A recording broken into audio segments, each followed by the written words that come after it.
Okay, Aurélien, you ended up top 32 with Domain Monarchs, right? Yeah. Is there anything you want to say before we go to the list? I would like to thank Baptiste for getting me back to Domain Monarch. Like I've around February after FarfaYGO got hit, I tried a lot of Domain Monarch, and then I got tired and played the Extra Deck Monarch, but I kept on scrubbing my regionals, and I switched it back to Domain Monarch for the better as I got like top 32. Okay. And thanks to all the guys from Nantes and. Yeah, thanks for the round table. Well, short times are the idea, so yeah, Domain Monarch. Sorry, it's not gonna be exciting, but well. Okay, let's see the list.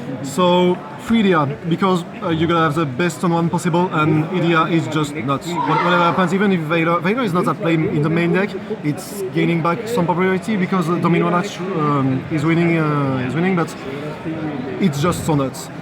With 2 Eidos and 1 Mithra, because you just want the alternative. 3 Eidos is just too much. Like it doesn't have so much interest. If I play the Alio, I probably play the third one, but Alio is not that great. 2 layer, they are both order and tributes.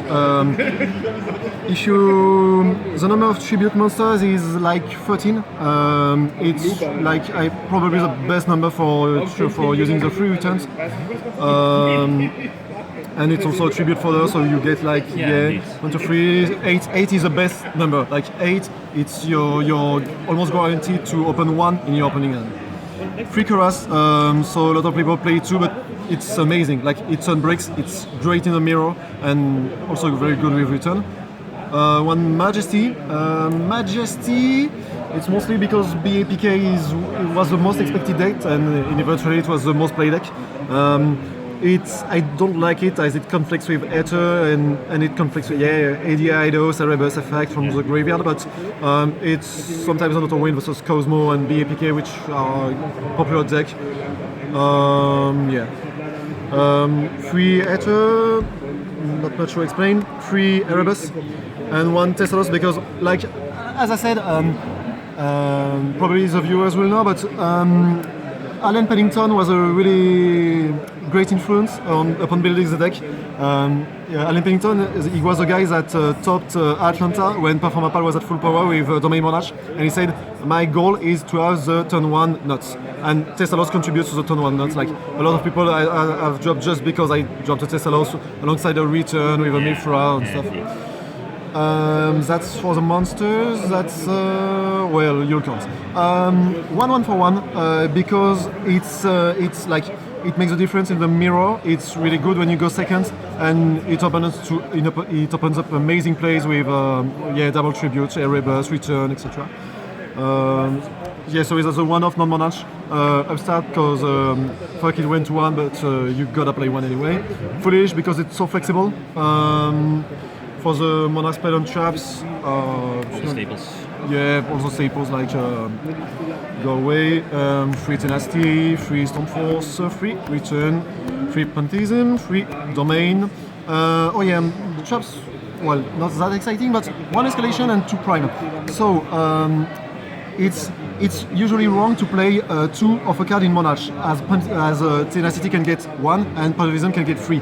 2 is an odd number, but you meet it, and as I said, I want to have the turn 1 nuts, so having too much of them, like it leads to brick, you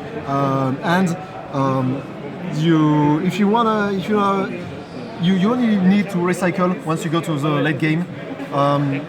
You late game, like it doesn't even exist in modern Yu-Gi-Oh! Like, and even if it does, you have 1 for 1 Idia. You can get it from the. Mostly, I don't search it with Tenacity. I don't search the second one to cycle with Tenacity, but with Idia, I banish Prime for Prime and then Idia's tribute, and then I get it back. And Escalation, I don't get why people play this. It's amazing. Like it saved me. Like I had a game like you open Eidos, Kuras, Stormforce, Escalation, and Erebus. If you didn't have Escalation, you'd be basically losing, in my opinion. Like I think it's mandatory. Like it opens so many plays. About the side deck, 2 Veilers. So that's for against Mirror when you go second.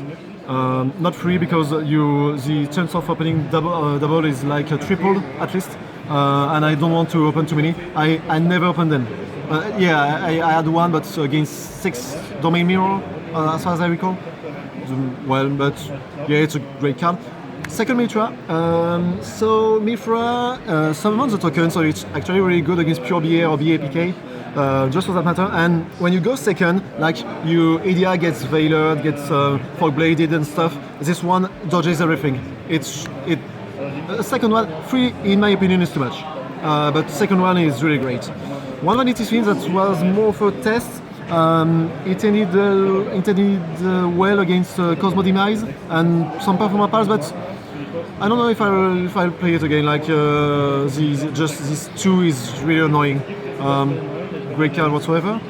Second Majesty.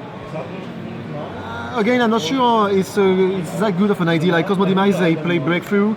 Even like BA and stuff, they mill Breakthrough with Beatrice when you're about to summon this. Well, but I don't know. I'm not sure it's good. This one is amazing. Like I don't get why people don't play it either with escalation. It's completely nuts. Like. In the mirror, like yeah, as I said, I face 6 mirror. I won all of the mirrors where I put this. This alongside Mega Tesselos, it's just amazing. You gotta play it. Only against the mirrors, though. Not against BL stuff. It's amazing. 3 Twinsters. Not much to say. Mask of Restrict kills your game. Anti-spell fragrance ain't better. But Deflector sees a lot of play. So, but still mandatory. You play 5 when you go second, usually against trap heavy decks like Cosmo Demise, Burning Abyss and stuff, and you play only 2 to 3 against when you go first. Like against Performer Power you play 3, but against the rest you play 2 because you want to have the turn 1 nuts. So 3 twins, 2 MST, so and 1 Typhoon. Typhoon is great, but mostly against Performer Pal, which was what get me out of the top 32, by the way. But people say, yeah, against multiple it's useful against anti-spell. Yes, but if the guy opened like Beatrice and just an anti-spell, this one is just useless. So 2 MST, you want to have direct solution. Like the deck has every solution built in. Like it has everything. The only thing you die to are floodgates. You need quick answer to floodgates, and then it's done. And Typhoon was for Performer Pal mostly, not anything. So about the Breakthrough, I wasn't logical, but Breakthrough against Monarch when you go first, and against some heroes or rogue deck in which it's relevant against. And 2 cards I didn't play. YGK, I don't know, just against rogues, but Scolding or something would have been more relevant. I don't know. And this one,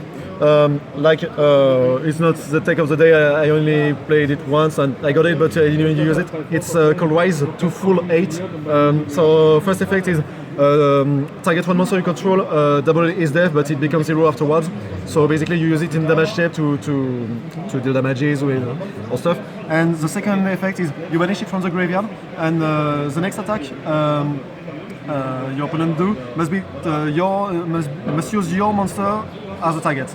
And if your monster disappear because they destroy them, for example, they can't attack anymore. So this was mostly for time. I expected a lot of game to end in 2 times because domain is just so slow, etc.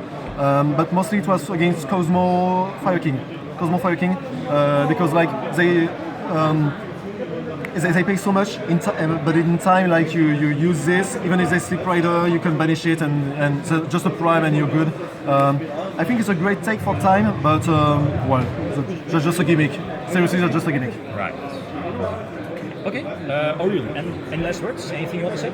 Shout out to the round table, Tyrons, Kane, so much people. Shout out to all the people from my city in France. Tony, Baptiste. Tony did top 64, and Baptiste unfortunately didn't qualify with X3. But we play almost the same deck. And also, I would like to thank Nicolas Plantier, Wind Up 44. Just because you didn't came, you deserve to get featured on Lithium channel.